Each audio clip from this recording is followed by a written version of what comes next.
Hey guys, I just had to come on really quick. I'm trying to rest because I worked overnight and I'm just laying here and I'm just speaking to God and just talking to Him about relationships. And, He's just pouring into me about relationships and telling me about different relationships and how, and I'm going to speak for myself about wanting relationships. And the question that was asked is, do you really want relationship?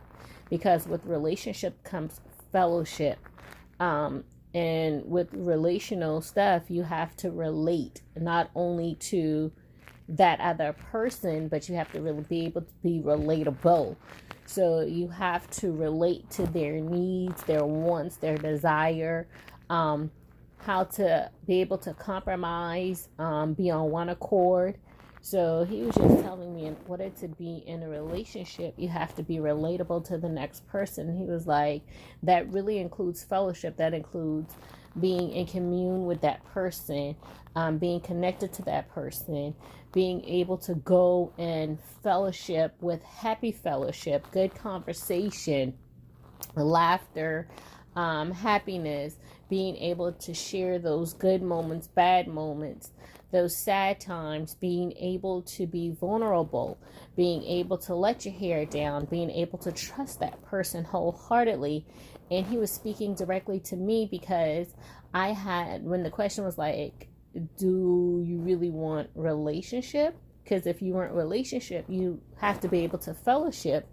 And I know this may sound kind of crazy, but everybody isn't equipped to be able to fellowship with somebody, because being able to fellowship is denying yourself and coming together with somebody else to look at their views and their opinion, and being able to see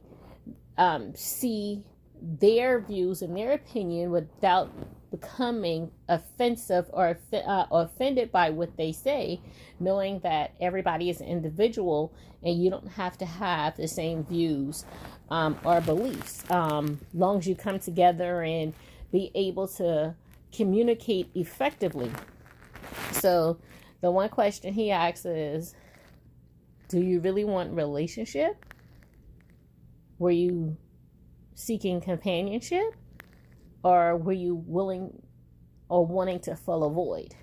And I just had to jump on because, and I'm not going to be long, because I think for me that sometimes we want a relationship without fully understanding what all goes into a relationship, and understanding that you have to compromise. You have to be able to fellowship with somebody else, meaning coming together, gathering together, having perfect communication, being able to see each other differences, never wanting to be right, no wrong. So are we wanting relationship, companionship, or are we just lonely? What are we? What are we wanting? What are we desiring? And this is just not marital relationship. This is just any relationship, sistership, friendship, brothership, even with your coworkers. They like go to work and come home, but in an environment where you're spending 8 hours out of your day with someone, you have to be in relationship with them.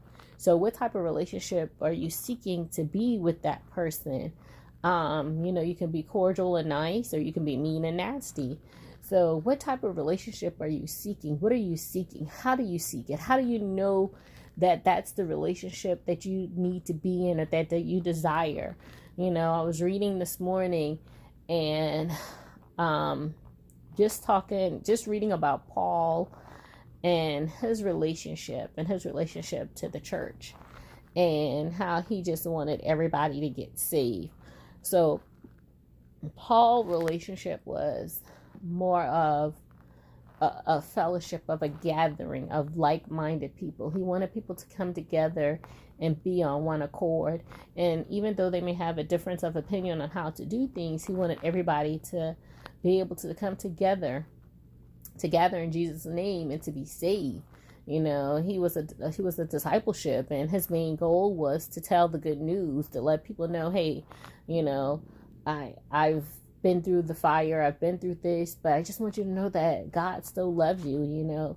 He starts all of his letters off with grace, you know, may the grace of God be with you, the peace of God, grace and peace. And he just wanted people to be in relationship with Jesus Christ. He wanted them to understand that the Son came and came to give us life, that he died for our sin, that we can ask for forgiveness.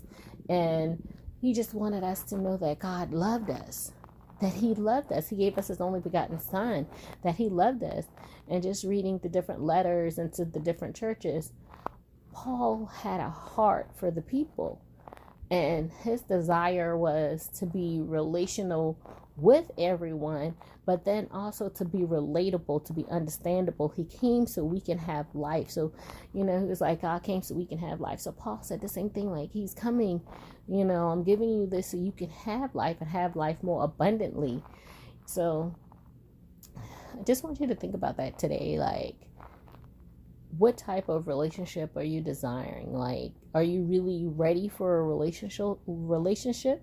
You know, are you ready to be relatable? Are you ready to be loved and vulnerable? Are you ready for fellowship? Because that's a major part of relationship, coming together, and being on one accord, just coming together on one accord, and, you know, having like-mindedness. And, you know, whenever I think about the word like-mindedness, I was like, okay, well, we can't have a disagreement. Yeah, you can have a disagreement, but you can come together and be on one accord. And even though we all think differently, we can have the same mind, like the same mindset as to a common goal. And that, okay, you may view something this way, I might view it one another way, but when we come together, we're like-minded, because we're not trying to cause confusion or argument. We're going to listen to the next person and what they have to say. But I don't want to be before you long. But just, what type of relationship are you wanting? And that's what he kept asking me, you know, did you really want a relationship? Because were you relatable? Are you relatable? So those are some questions that you can ask yourself. And then when I get a chance, I'll do a little bit more studying on relationship and relatable and fellowship. I just wanted to come on and record what he was downpouring into me at the moment. But I'll talk with you later. Bye-bye.